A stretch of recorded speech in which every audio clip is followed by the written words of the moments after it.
Hello and welcome to Nodes and Biscuits, a Godot game dev podcast.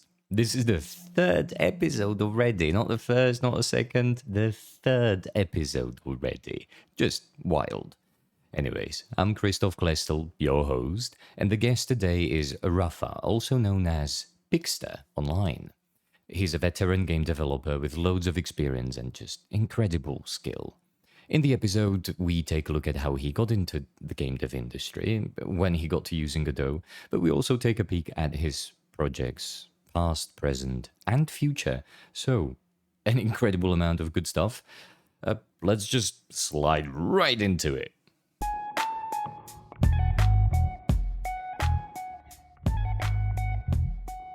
Have you heard of this thing that some people say that if you're a game dev YouTuber, you've got this slight disadvantage regarding the game, but advantage regarding your community? The disadvantage for the game is that you have to be thinking about the fact that what you're doing needs to be visually appealing. So you can't now spend 2 weeks refactoring systems because it would look really boring. You would basically say, so this thing I had 2 weeks ago is the same as what I have now, and then you make a video about it. But on the other hand, they're building a stronger community. What's your take on this? Yeah, but I think it has pros and cons, and I think it also depends on how you tackle it. If you are a content creator because you want clicks and views, then what you just said is very true. Like, you need to make entertaining content. And I think that can be a bit hard if you refactor something for 2 or 4 weeks or something like that. But on the other hand, if you just do it like you develop your game and as a little side business, you do the content creation. And if you refactor something for 2 weeks, then you talk about that in your video. And maybe there's also something to take away. Then I think it can be very, very good for your game. I agree with you. Because of course, if you do content creation about your game, you will also get feedback, and you will probably be quicker at getting to the point where people play the game, even in alpha or something like that, and get iterations going. I'm sure you will. It's just I think the point being made is that it's still going to be a bit of a disadvantage because you'll be making a slightly more boring video, even if you're trying to build a community. Right? And then that's just, but regardless, there are people that have done an amazing job with this regardless, right? Absolutely. And also a disadvantage compared to what? Like just making your game, or because it's also depending, like, okay, then you need maybe 2 weeks more.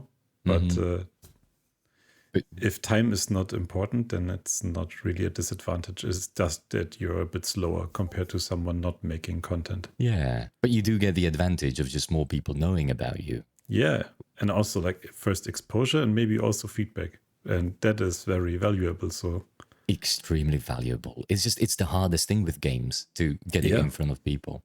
But yeah, okay, so I've skipped a few things already a little bit.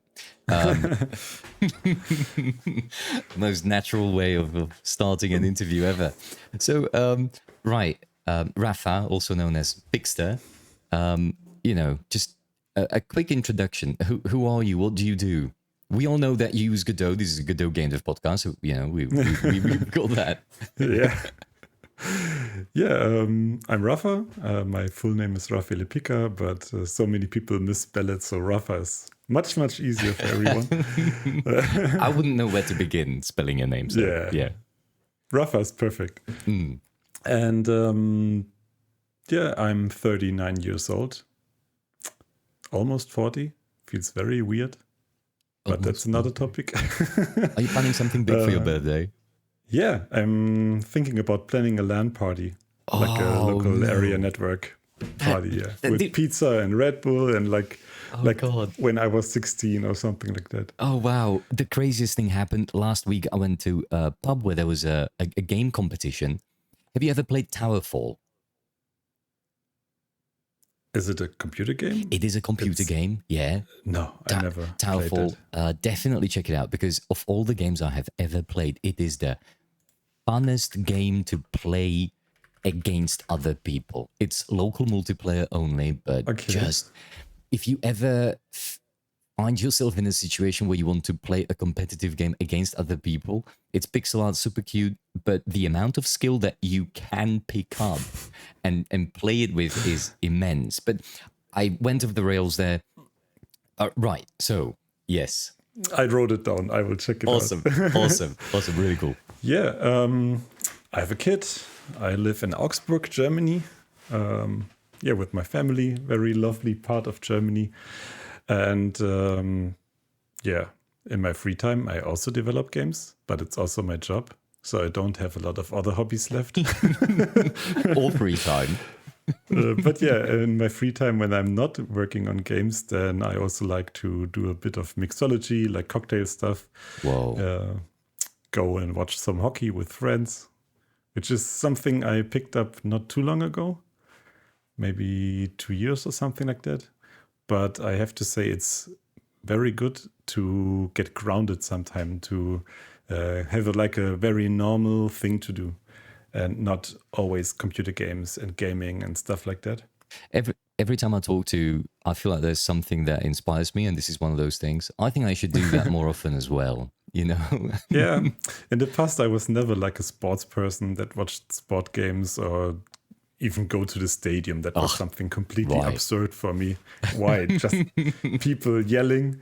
But then when I started going, it was a bit more than 2 years, but it felt so good. Just yell and be loud for your sport team. Let it all out. And it keeps myself in balance, I feel. No, I can imagine it is the direct opposite of what you do, right? When you're making games. I don't know if you yell and just with an empty head, just go when you're developing games, but I imagine it's less frequent there. Yes, never. My brain yells, but not my body. Oh yeah, the brain yelling. Oh, the brain yelling. The scars it has left in my brain. Oh my God. But yeah. The lovely life of game developers. Oh yeah.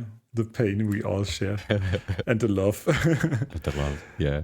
But yeah, I've been doing games for quite some time, but I had a longer break in the middle. If it's too much for the introduction, we can also talk about it later or not at all, however you like. This is perfect. Carry on. Yeah. Okay, so when I was young, I don't know, 14 or something like that. I can't remember how old I was, but when Half-Life came out. Okay, I think that was 2004. No. Half-Life 1. Oh, Half-Life 1. Must be 97 or something like that. Yeah, no, sorry. I was thinking about 2. That's when Steam came out as well, I think. Yeah, that was when Steam came out. Half-Life 1. Mm-hmm. When that came out, I was already into gaming quite a while and also making maps with Unreal.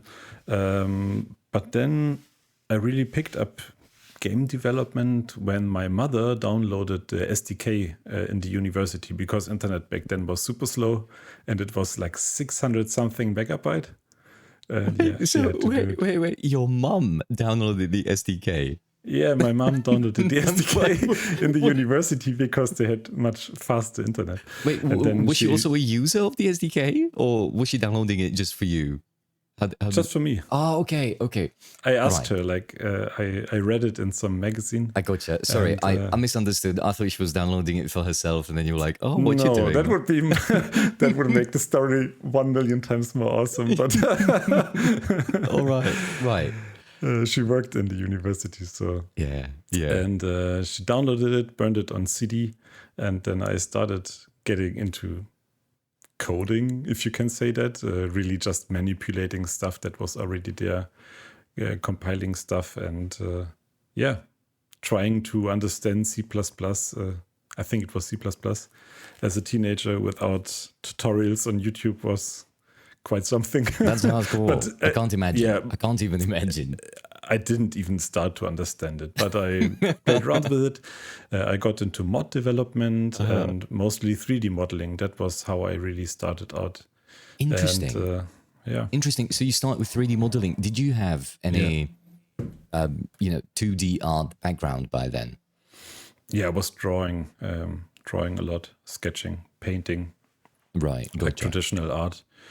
But not like super good or something like that. I was, of course, like training myself to learn it, but without proper training material, without schooling, it's not too easy to do quick improvements. But yeah, that's how I started. I did an apprenticeship as an IT systems engineer back then, like more about hardware, networking, stuff like that, not so much programming. A bit later. And I wanted to get into computer games industry, but it was just almost impossible back then. The industry was much smaller, and I didn't have the proper experience. But after my apprenticeship, I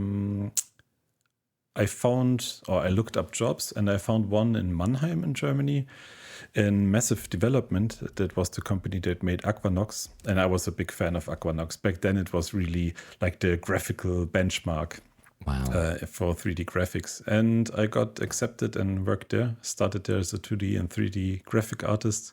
That's awesome. It was really an amazing time. I mean, just hearing this, it sounds like the hero journey that everyone who wanted to get into game development imagines will happen to them, right? They'll contact the one studio they really respect, and the studio goes, yeah, we'll go ahead, we'll take you on. Yeah, it was really awesome. Wow. Back then it was really just like a dream come true. Damn. And it was 1 year until the studio closed down, but then that year was really amazing. I learned so much, and yeah. I envy you so much, but in a good way, of course, in a good way. How was it working there? Amazing. Like you come into a company. I just finished. Like it feels like I just finished school. Then I had the 3 years of my education for the systems engineer, and then you come into a studio with all those talented people, level designers, programmers, artists. Everyone was like felt like super experienced people and very relaxed people. A super good atmosphere. It was really amazing. And we developed on the PlayStation 2 back then. Oh, wow. So we all had those big ass TV screens on the desk, and also those big monitors. It was before we had this flat monitors. I think it was 2005, but I can look it up. But I think it was 2005. I was still wet behind my ears back then. You know, I could, Me too. well, Feels like it. but you were working at a game dev studio, so you know that's awesome. And It was cool. what happened afterwards? Yeah, the company had to close down. The studio was closed by the publisher, along with I think 3 others or something like that. And then I moved back to my parents for half a year or so, and then I got another job in the games industry, first again as a 3D and 2D graphic artist, and then I stayed at that studio I think for 6 years. Shortly after starting there, I was the art director then for a couple of years. We made a lot of games, like browser games, not PC or console games, browser games, but back then it was a big thing. And we made some really successful ones. We even won the German Game Developer Awards, I think it was, in 2008, if I'm not mistaken. 2008, nice. Yeah, and there also did game design and a bit of everything. Right. But no coding until that point, so... No, absolutely. I think you've mentioned this to me before, that you got into coding fairly recently, didn't you? Yeah. I mean, I was always not like, it was not witchcraft to me, as I had it a bit in my educational background, and also from time to time I looked into it again and picked up some skills and did some JavaScript programming and stuff like that, but not like it's now. And I started programming, I guess, 4 or 5 years ago from now. Like really getting into understanding what is a class, stuff like that. What a class, yeah. So abstract, isn't it? Yeah. Yeah. You know, just to take a few steps back to what you mentioned. You mentioned that you worked as an art director. Yeah. Right.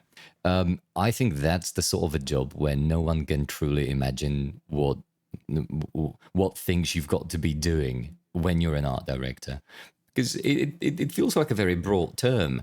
Can you pinpoint a couple of things that could explain that position a little bit better? I think it strongly depends on the environment where you are working as an art director. It can be very different depending on first the industry that you work in. I mean, there are art directors in all kind of work environments, not just games, and it strongly depends on that. And also in games, it depends a lot on, for example, the studio size. If you have a studio with 800 people, then an art director has very different sets of tasks than if you are like a company with 20 people. Wait. If you've got 800 people, I imagine you don't have just one art director, right? Yeah, exactly. Yeah, and then you are like one of many, and you probably have one creative director that is above you, and he takes care for the art directors.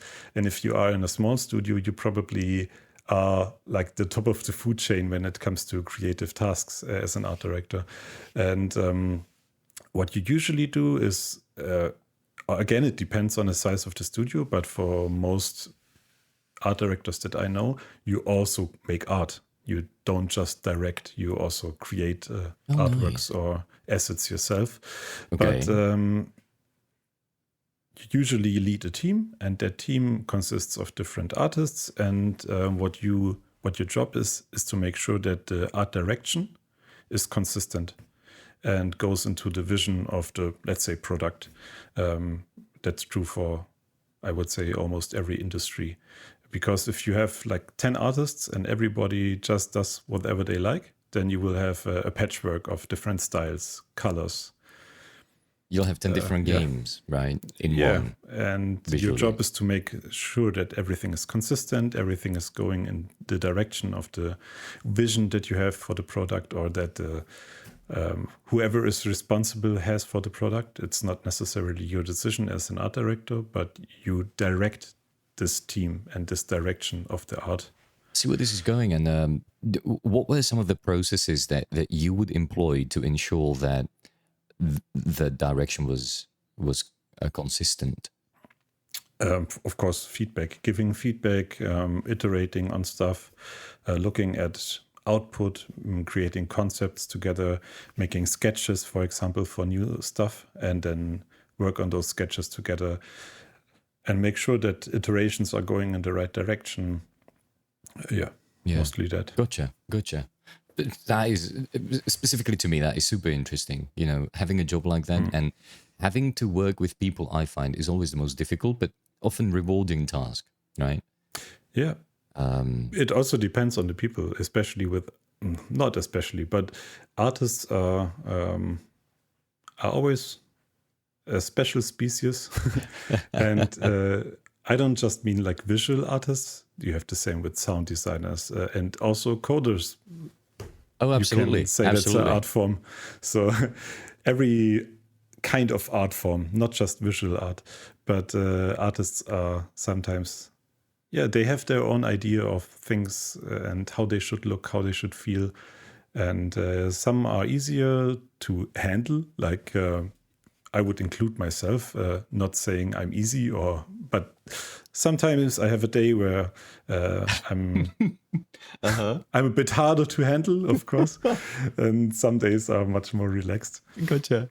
But giving feedback, iterating is not always easy. It's not very easy taking feedback objectively and not becoming defensive about things. That's one of the things that I think takes a lot of practice and also retrospective, looking at how you behaved in different situations. Yeah, it's a very, it can turn into a very negative feedback loop, because it's the easiest thing to hear feedback and think to yourself, okay, so this person is not commenting on my work, but they're basically saying I am bad, right? That's the easiest approach. And then even if you realize it later on, the negative feedback loop kicks in because you realize what you did. And then it's easy to think to yourself, right, clearly I'm not that good because that was my first response. But even if they comment about what you did, like let's say that sound or that image or that 3D model is not good enough, or that's very dumb feedback, but let's just say the feedback is about what you did and not about you. Bad sound. So it should be easy, or it should be possible for you to take that feedback and not project it onto you as a person, but onto what you did. But even that is hard. Saying that 3D model that you made is not up to the standard, or this and that color is wrong. It's so easy to take it personally and to start being defensive about what you created because you fell in love with it a little bit, of course. What we do is usually what we love. And you need to be very aware of how you react to feedback and trying to think about let's do the best result. And to achieve that, I need to be very open about the result of my work. Yeah. And that's not very easy. Absolutely. It's being reactive is always easier, right? Just not thinking about it and just reacting immediately. Because I feel that, just like you said, all sorts of artists, designers, and people working in various industries, it's our personality. It's a part of who we are. So, you know, it can easily be taken as an attack. But you also said something super interesting that I don't find many people say. You said that programming is an art form. I mean, what is art? We can make the discussion more broad. Like, no, we can't. We don't have the time. But no.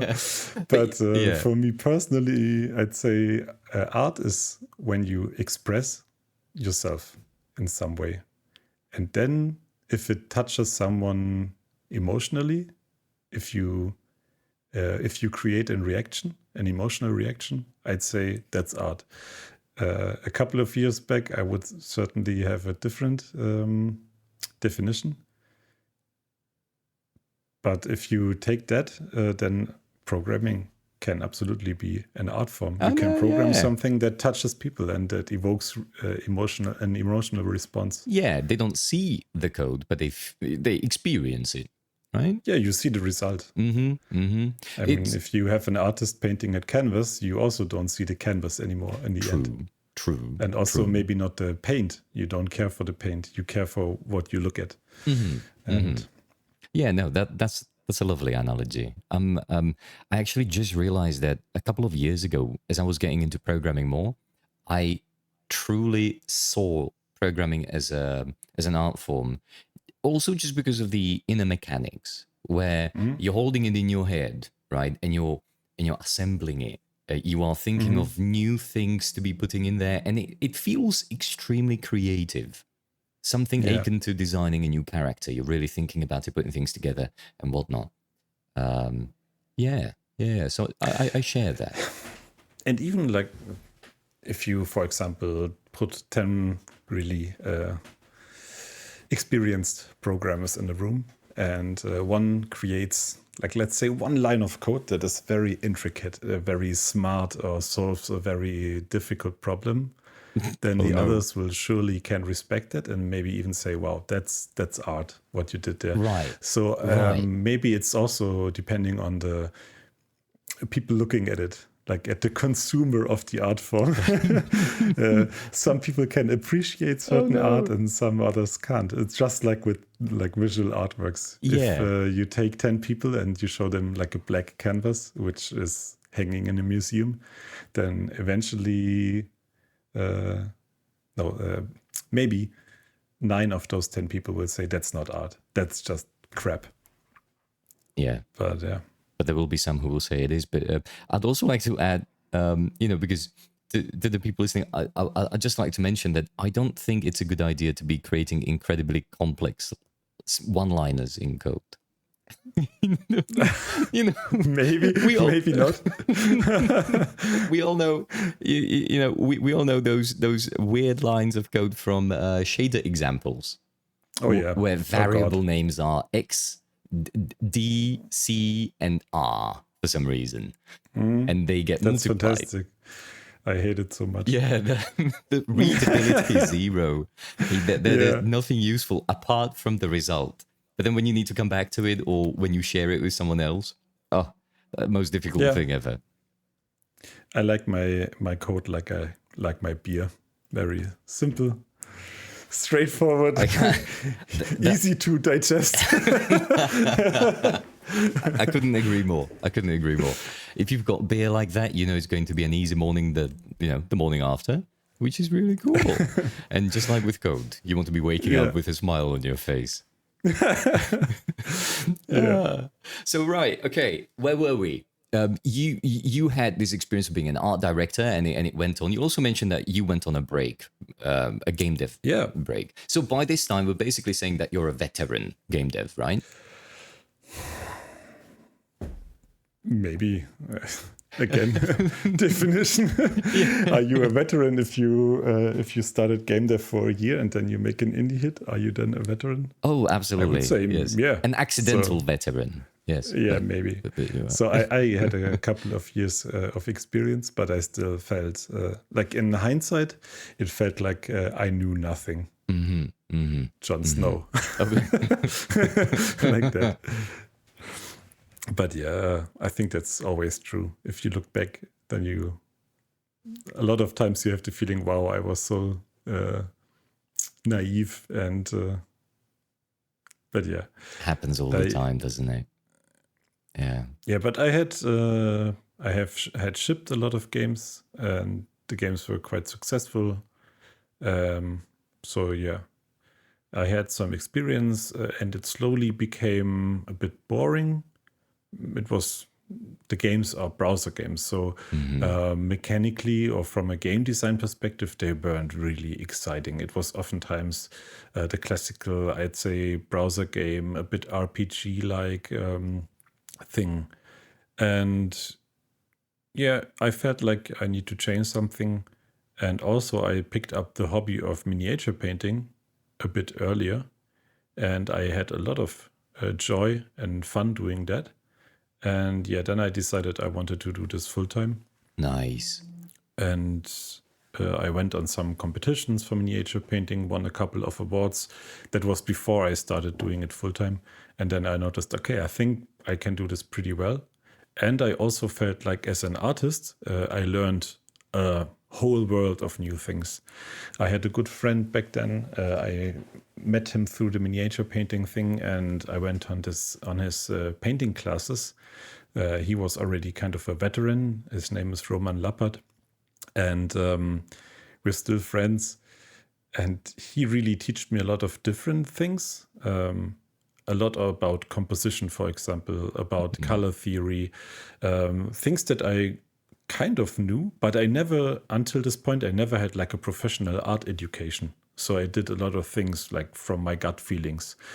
And with his classes, I started to learn like really proper art. I got some art education because he was a teacher. Like he didn't work as a teacher, but he had the education as a teacher for German schools as an art teacher.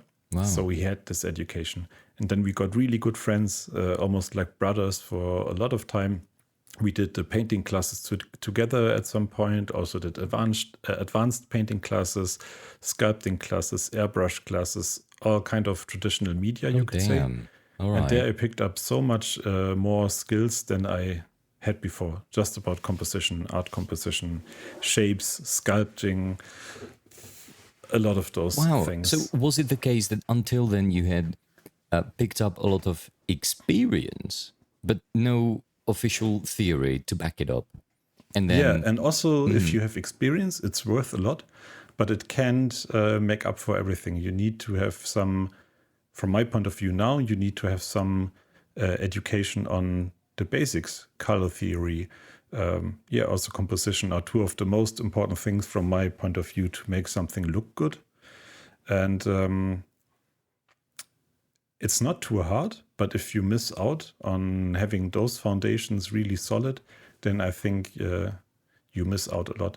And maybe as a small like side sentence, I would really recommend everyone, even if you are a programmer or a solo dev or something like that, to get some education in color theory, composition, contrast, like if it's light and dark contrast, hue contrast, color contrast, shape contrast. All those things are not too hard to pick up and can help you so much creating something that is visually interesting. Yeah, it's like night and day. And also, I find that sometimes when I see a very simple looking game, but very attractive looking game, it's because these fundamentals were applied really well. And to me, that's a very attractive reason why it's worth investing time into learning it, because it means that you can put in, theoretically, you can put in less work for a much more impactful result. Yeah. Yeah, but then I did this for, I think, 6 years or something like that, 6-7 years. Wow. So you professionally did miniature painting? Yeah, I did classes. I sculpted my own miniatures that were then replicated using resin casting. I had an online store where people could order those. Wow. Okay. I traveled around the world giving miniature painting classes.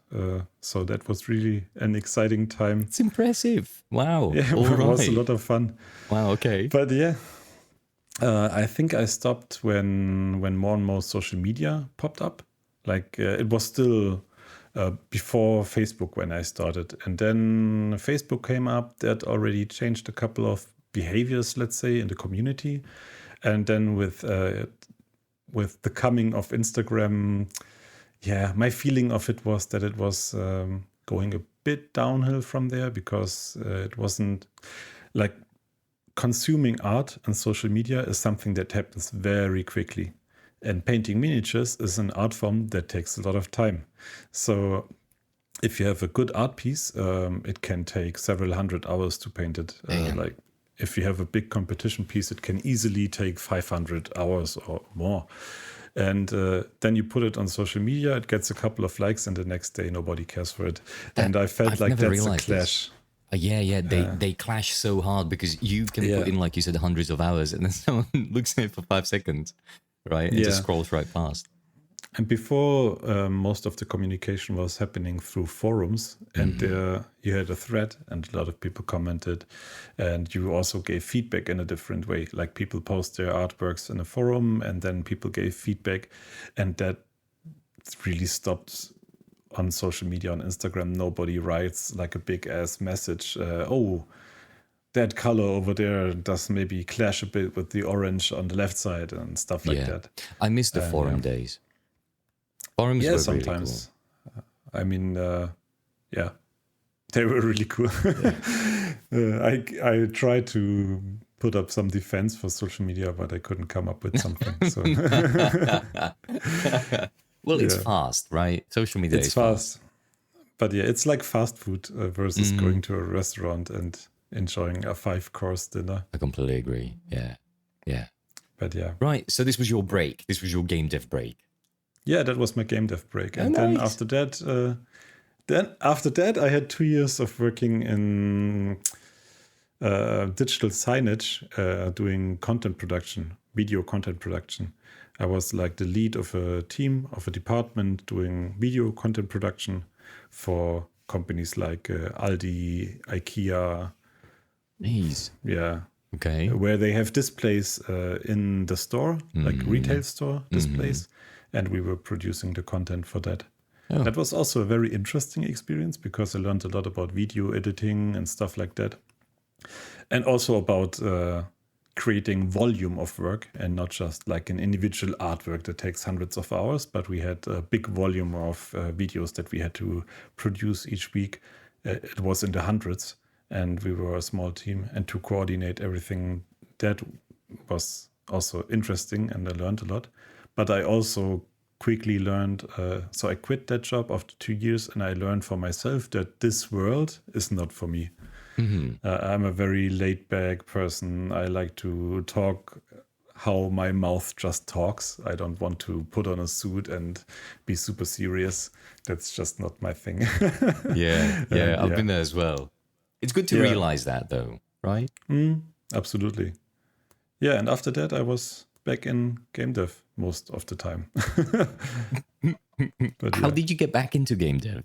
Was it personal projects, or what was the first step back in?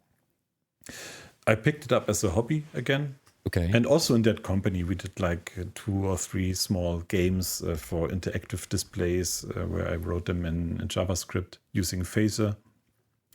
And also when I was doing this miniature art, I had one project in Unreal Engine where I did a VR project, because I felt like doing something again. So it was never fully gone. It was just more in the background. And yeah, in that company where I did video production, I really started to pick it up as a hobby again. And then I also discovered Godot. So now we come back to the topic after Here we are. way too much off-topic talk. Best part of podcasts by far. No, I mean, I think this is extremely valuable because a lot of the context that you've just given, I think also explains why the stuff you do now is so good, right? Because it's an undeniable fact. Anyone who knows you, anyone who's seen your stuff, would agree with me. I'm certain about this, that you are somehow, no one knows how, capable of producing super high quality things, but also super quickly, and it breaks your brain a little bit. But now that you've given this context, you've clearly been in companies where you had to focus on art and production and taking your time, but also in companies where you were, making things on a conveyor belt. So you sort of, my theory is that you prepared yourself for both modes of working, and now you've got the freedom of meshing them together. Yeah, maybe. Maybe that's the magic. I never thought about it, but yeah, maybe that's it. Yeah. I feel like if you enjoy what you do, then you can be very effective at doing that, because time just flies by, and then you oftentimes also put in a bit more than 8 hours a day, maybe. Yeah. I'm not like advocating for crunch or something like that. I just say if you enjoy what you do, then you lose track of time. You do, but that equation, I would also add that it is easier to lose track of time if you're also good at it. Absolutely, yeah. Right? Because if you just like it, there are things I just enjoy, but they're super difficult, and I know I am crap at them. And then time goes very slowly, but I still enjoy them. Right? Yeah. But then as time goes by, I get better at it. Eventually, I get good at it, and that's when the magic happens. Yeah, absolutely. Like a couple of years ago, I picked up playing guitar. Maybe 3 years ago, something like that. I thought I always wanted to do that. I never got like really proper musical education. In the past, I played a bit of keyboard as a kid or stuff like that, but never as an adult. And so I thought, okay, let's play guitar. I love the instrument. I got a guitar and I started learning it. It was such a frustrating process. I can't describe it. Because most things that I picked up as an adult, I either had some, let's say, cross education. If I pick up programming and I already had like a bit of experience in my life, I talked to a lot of programmers, I picked up this and that, then it's still hard, but it feels like a smooth ride. You know, I'll get there eventually. Yeah. But playing the guitar was such a humbling experience. I mean, you start playing and your fingers hurt like after 10 seconds. And then it already feels like a chore. It's like, holy shit, how am I ever going to do something with the guitar? It feels like a extremely steep mountain. It's a completely different world as well, right? All the concepts you've learned is just different from everything. Yeah. Exactly. Like when you pick up a new medium for art, for example, if I pick up oil colors, and I did a couple of years and started painting a bit with oil. Yeah, it's a bit of a learning curve, but it's not too different. Or I don't know, if I get into woodworking, then it's not too hard. But then that guitar experience was really humbling. And then I came to the same conclusion that, like, for example, learning the guitar, practicing it, after 10 minutes, I was done for the day. First, my fingers hurt like hell. And it was also so exhausting being so bad at it. Sucking so much at a skill. And then time does not fly by. Definitely not. I know. But, although you may enjoy some moments of it, right? I enjoyed it, of course. But it was painful, like physically and mentally.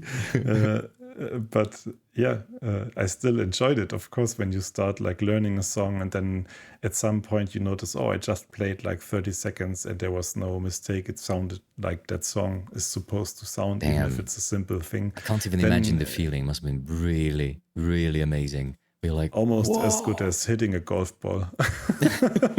That's my benchmark for dopamine. I didn't know this about golf, but I'm a little bit smarter now. Nice. Yeah, I also don't know about golf. That's why hitting a golf ball feels so good. I'm really bad at it. I think I was in a driving range for 2 times in my life. And that time when you hit the ball, finally, after striking the air for 100 times, it feels like the best thing in the world. Moment of success. Like you see the ball disappearing in the sky, and it feels like in an anime when something disappears in the night sky and you see this spring. Oh, wow. Like a star. Wow. Feels awesome. Oh, yeah. The moment of power, really, isn't it? Yeah, yeah, absolutely. It was worth it. Had that That's ball right. so bad. But yeah, so where were we? Right, yeah, doing something and being good Yeah. at it as well, and then liking it, that's a multiplier, right? Just Yeah, exactly. That's a multiplier. And it was the same with miniature painting. If I have the picture in my mind, if I already see like how it's supposed to be in the end, then I just work away and then it goes very quickly. If I have to think about stuff, then it takes much more time. If I have to be creative about a task and find solutions, iterate, that takes more time. And but if I have a picture in my mind, and that happens more often and more often with more experience, then it's more like, okay, I know what I'm supposed to do. I know how it's supposed to be. Now let's just write the code and make the asset. And yeah, let's get working. Yeah. yeah, exactly. Yeah. And so, right. So in terms of your past, things happen, you got back into game dev and eventually you found Godot. Do you remember how you found Godot and what version it was? No. I mean, the version I could probably tell you. It was already version 3. I think it was 3.0 point something. Okay. I think it was 3.05, if I'm not mistaken. But it was already Godot 3. Okay. And when I can eventually look it up in my folder and just look at my oldest project. Oh, sure. But it should old projects. But all the projects, I remember the first project that you did that I really took notice of was, if I am not mistaken, it was a game jam project. Yeah, I started before that, but I think Okay. you talk about Bottomless. Yeah, Bottomless. You made it So for I Godot think- Wild Jam, right? Yeah, exactly. I started with Godot, I think it must be early 2020. Okay. And Bottomless was November 2020. So I already, or was it even earlier? But yeah, something like that. Maybe it was also 2019 when I started with Godot. It must be. But yeah, I did some hobby projects, just messing around with the engine. Nothing serious. I never released anything from that time period.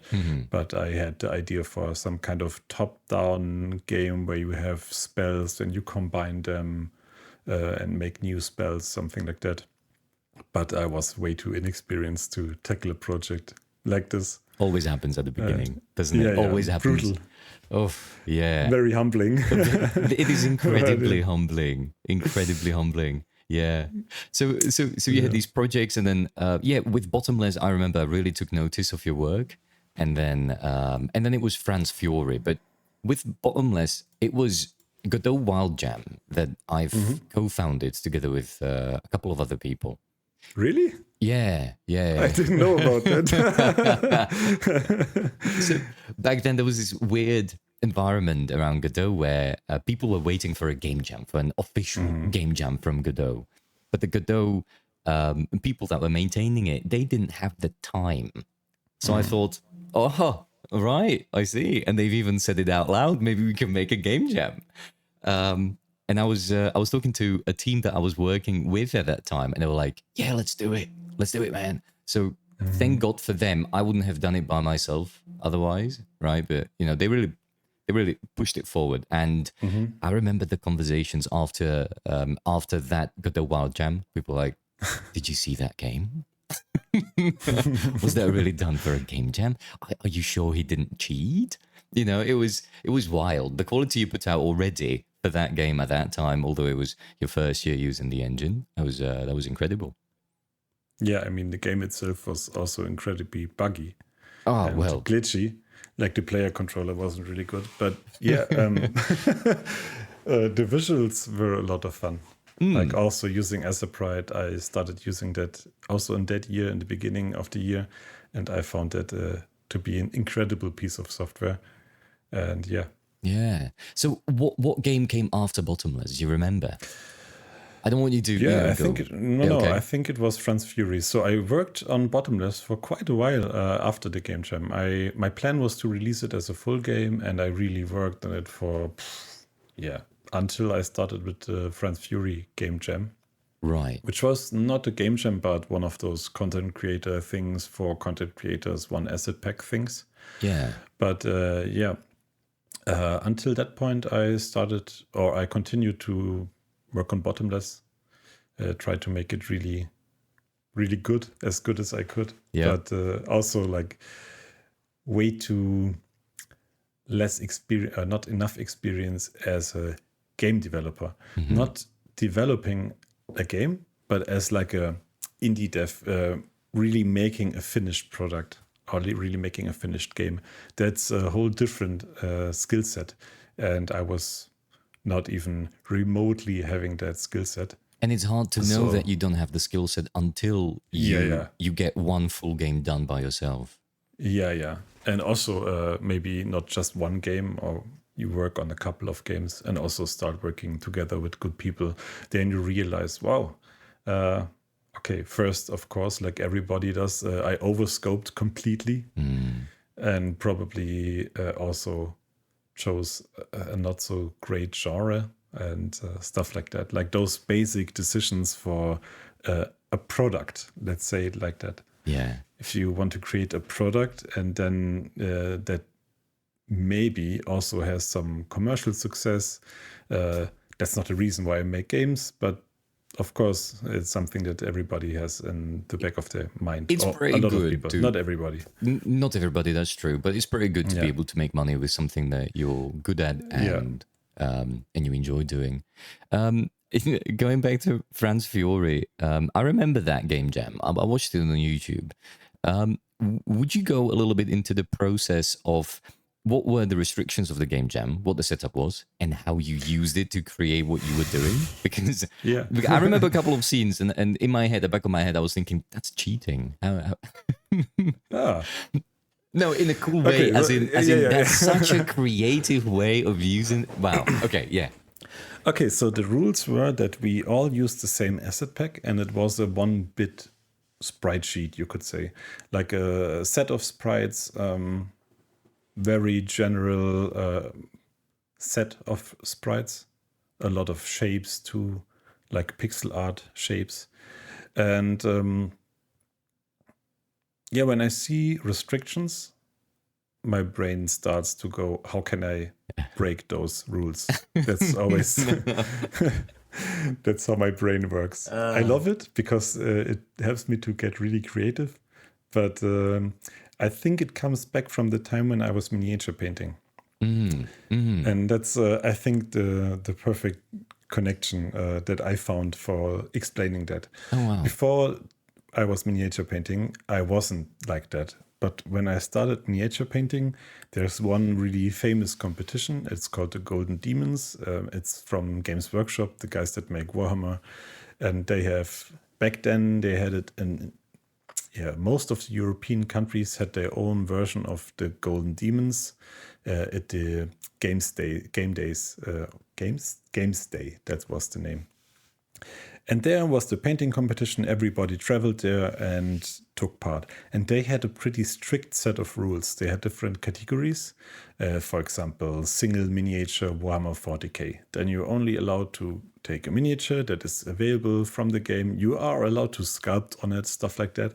But it has to be, in the end of the day, it has to stand on one of those bases that you also use for gaming. Because Okay. they have tabletop games, so they don't want people to arrive there and only put on display pieces, like on display basis. It needs to look at the end of the day like a gaming piece. So that was the restriction. And there was one category called dual, where you have two miniatures and they need to stand on a base that is 40 by 40 millimeter. So a square base. I know. And I thought, okay, that's an interesting restriction. But the only other restriction is that it needs to be less than 30 centimeters tall, because they need to fit it into the cabinet. Okay. And then I started like, maybe I could just build a base that is like this, you know. So I expand these 40 millimeters, and yeah, that worked out, and I won in that year. Oh my goodness! So you basically built a reverse pyramid, right? Yeah, it's kind of not like this, but you really used that space and got completely crazy. Wow! And I always try to from that point to keep in that rule set, but to stretch the rule as far as possible without getting the disqualification. And I think that's from this mindset that I started to then. In the France Fury game jam, I looked at this piece and I thought I can just like cut it apart. And we were not allowed to use, we agreed on not using image editing software to manipulate it. So I just cut it in small pieces in Godot and then rearranged these pieces in Godot. So I didn't use image editing software. I only used the supplied image and then kind of like kit bashed. I don't know if you are familiar with that term. I kind of kit bashed together the car and everything. And I just remember, you know, there were a lot of shapes, sure. But you managed to assemble complex, larger shapes because of this technique that you put together, right? Yeah, that was really cool to see. Really, hats off. It was a lot of fun.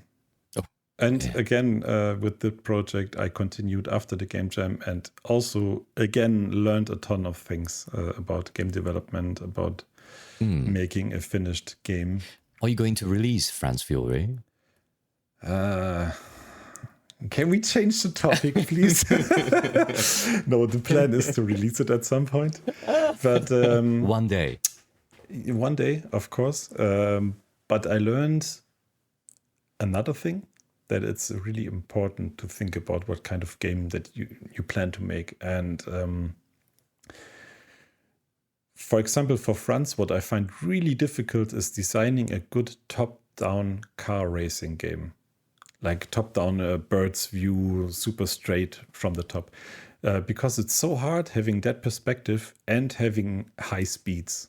It's just such a clash, and it's a really hard topic to solve. I have it in the game, and yeah, to this day, I would not state that I have solved this problem. I build around it, and I completely changed a ton of things in the game last winter. But I'm still not at the point where I say, okay, this is like a really good game. Yeah. And would you say, you know, in game design terminology, there's this thing that people sometimes call a cursed design issue. Which maybe it's a very drastic statement, and I'm not sure if it's cursed, but it's definitely a tough nut to crack for me. Okay. So also, a couple of other design choices that just make it very tough to design a good game around it as a single person. That comes on top. Like if you have someone doing a ton of assets and you as a programmer can just make cool enemies, for example, then maybe it's a bit easier. But if you need to come up with good enemy designs and then also design them visually so that they look appealing and easy to differentiate as a player, while having this bird view where you, for example, if you have different types of enemy infantry and you look at them from the top down, it's so hard to make them look visually different and easy to spot, easy to tell what they will do. Absolutely. While also driving 100 miles per hour with the car. So it's a tough one. I think there should be a limit on the top speed. Yeah. Make it no. Never. Right. Yeah. And then I remember this one day. So we're part of the same Discord server, right? Yeah. And then I remember one day you back then you were working on France Fury, and one day you said, you know what, I think I'll make a game in a month, and that was the beginning of Beat Invaders, I believe. right? Yes. Right. Would you share a little bit of information about this game? Because I think that was your first commercial release, right? It was my first commercial release. My first commercial release of a PC game ever.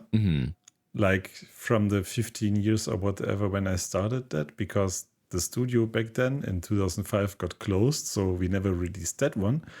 And since then, I only released browser games. And yes, right. I also released a VR demo, but I never released like a commercial PC game, even as a part of a team. And that was really bugging me, to be honest. And I thought I have to break that curse at least. If nobody does it with me, I will do it on my own. No, absolutely. So that's why you just got so fed up with it, so frustrated. You just went, okay, a month, and I'll make a game and release it. Yeah. And that was also another one of those 4 people, 1 asset pack jam. Oh, I completely forgot about that. Okay. I don't think that Jim, who made the video, I don't think that video ever got released because there were some people missing from submitting their video footage. Oh no, I just remembered. I'm one of them. Yeah, really? So good to know. Yeah, But yes, I am. Yeah. No, I don't mind too much. But I released that after 4 months. In the end, it was 4 months from starting the project to releasing it on Steam. And then I have to admit that I continued like working on it, patching it, making it a good experience, because when I released it, it was still, to be honest, in a little bit of a rough shape. It wasn't early access, but I wanted to deliver something that feels good and is fun to play. Maybe not the game of the year, but at least something that is solid, has a good performance on the Steam Deck too. And so I continued working on it for, I would say, half a year or something like that. Oh, absolutely. I also think that you're underplaying the updates that you pushed out. You basically made a something the size of another game or a massive DLC, considering the size of the game. And you called it update 1 point something. It was crazy to see how much work you had put into those updates. Yeah, I wasn't too happy with the release date, and I felt like there were some things that really just need more polish. And releasing games is, it's one of those things that I still consider a bit of magic. The whole thing that comes together, marketing, putting it together, making sure that it works really well on Steam with all of the Steam options. For example, regarding pricing, how happy are you with how you priced the game when you released it? It's hard to say because in the end, also with that game, it's a hobby for me. So even when I made Beat Invaders, it was a hobby. I had my full-time job, paying the bills and everything. So as a hobbyist, you don't have to, I don't know, earn a certain amount of money to make a return.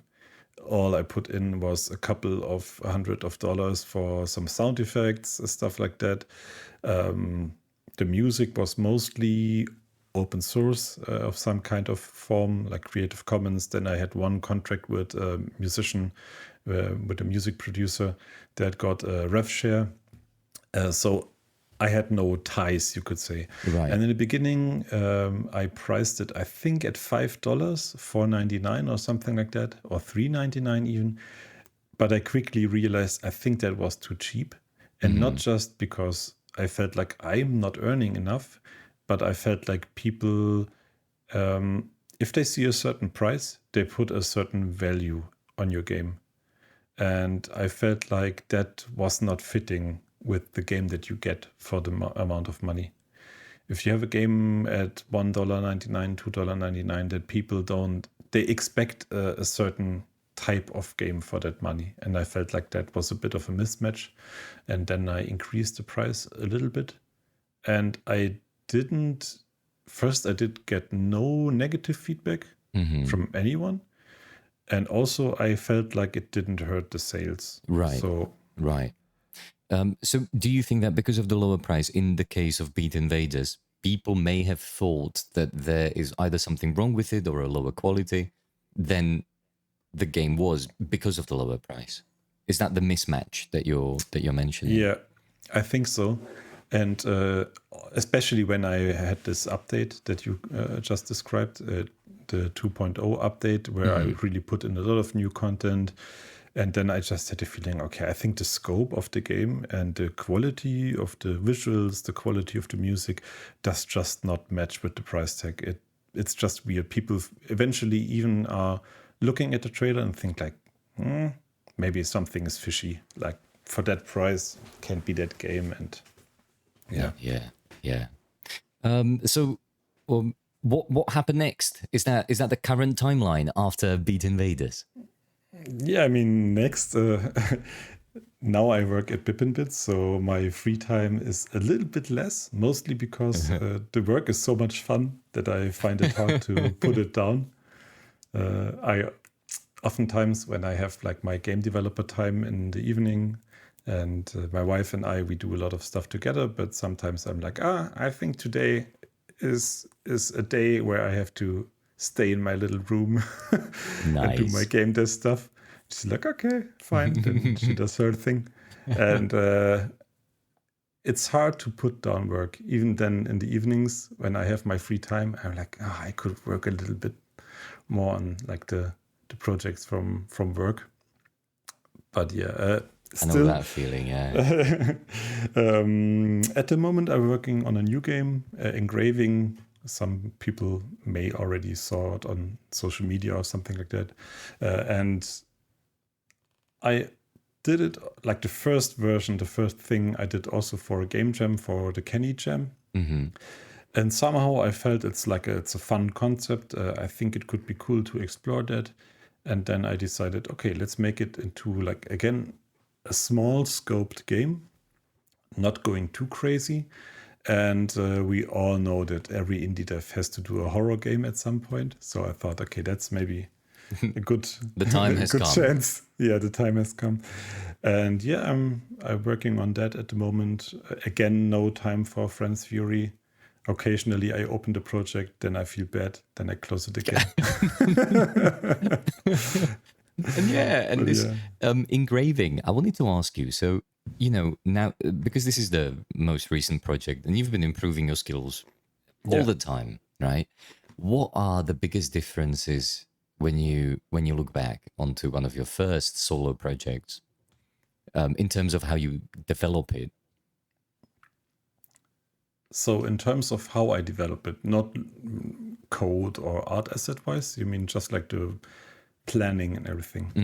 Yeah, this time I have a much more fleshed out idea before I really started to work on the project. Of course, I started to work on it as a game jam thing, but even in the game jam, I already had a Miro board and put down like my idea of how the game works, why certain things are necessary for the player, how like what things are fun, at least I think are fun to me. And then before I continued on that project, I really did a lot of stuff on the Miro. My wife and I, we sat down, thought about the story. She wrote down some introduction for the character, and then we iterated on that until I had like a really good idea who the character is, why does he go there, what's the reason behind it. And then I started writing down, for example, the game loop. I wrote down the game progression, like what are you doing in the beginning, what things will unlock, what do you need to do to progress to a certain point in the game, like really a big kind of map, where you see this is where the game starts, this is where it ends, and how do we go from there. And that really helps a lot, just having a plan in your mind, and then you can already tell pretty quickly how big the scope is going to be. Will it be too big, or is it okay, can I manage it? Here, from what you're saying, it sounds like a bit of a mixture, rather a mix of both story and mechanics. Would you say that this is the case?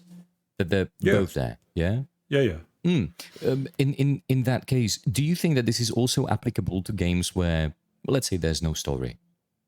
Would you also do this for a game with less of a story element? I think it depends on the type of game. For example, if you have a role-playing game, then yes, I would of course also do that again in this way. At least from my perspective now. Maybe it's different in 6 months, but from my perspective now, I would do the same. If your game kind of has a overall progression that you go through from start to finish, for example, if you have you could say Metroidvania-like elements, and it's the same in my game, in Engraving. It's not a Metroidvania, but sometimes you'll find an item that unlocks new parts of the game. And if you have a mechanic like this, like a progression in the game, for example, you have 3 areas in the beginning where you can go to, but then in one area you find a key and then unlocks a new area, and in that area you find something that unlocks another area in the starting area. This kind of progression, it's very good to have just mapped out and before you start, so you know how much work am I getting into. Maybe also it helps to get to a point where you can actually play the game and you know which kind of systems you need to build to manage all of this. Do I need an inventory management? Do I need, I don't know, what other systems you eventually need to build for the game? But it really helps to get an idea. What do I need to build to make this reality? See what you're saying. I've got one more question regarding this, and I'm actually extremely curious about this one. One thing that I find is part of my process. So in my process, I do a lot of documentation as well.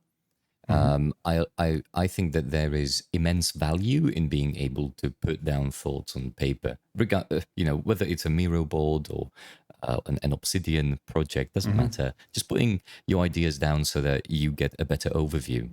But I also find that as I'm developing a project, there's a lot of spontaneous ideas that find their way into the game because as I'm making the game, I get inspired by the current state of the game and something just feels right. Do you also have space for this in your processes at the moment? Yeah, absolutely. Absolutely. I think it's super important to be able to iterate, to also change ideas, to scrap ideas. If you think, or if you sometimes an idea feels like a great idea, then you put it down, you start working on it, and then you feel like this is complete crap. It's not fun. Or maybe it's super hard to do and it doesn't contribute to the game. Yeah. So then it's maybe just crap. Yeah. And oh yeah, one of the greatest strengths to be scrapped. It just goes right off the table, off the table. One of the greatest strengths of doing any documentation, I find, is that it can work as a filter for the ideas in your head, because you get a lot of ideas in your head, and then you go, okay, so let's see if I can write it down, and you start writing it down, and then you compare it to the rest of your project, and if it doesn't work there, it's probably really not going to work in the game. Okay, I right? see. like an extra layer of a filter so that you don't need to be spending the time. Yeah, that can probably work too. So for ideas, I oftentimes do not write them down, like on purpose.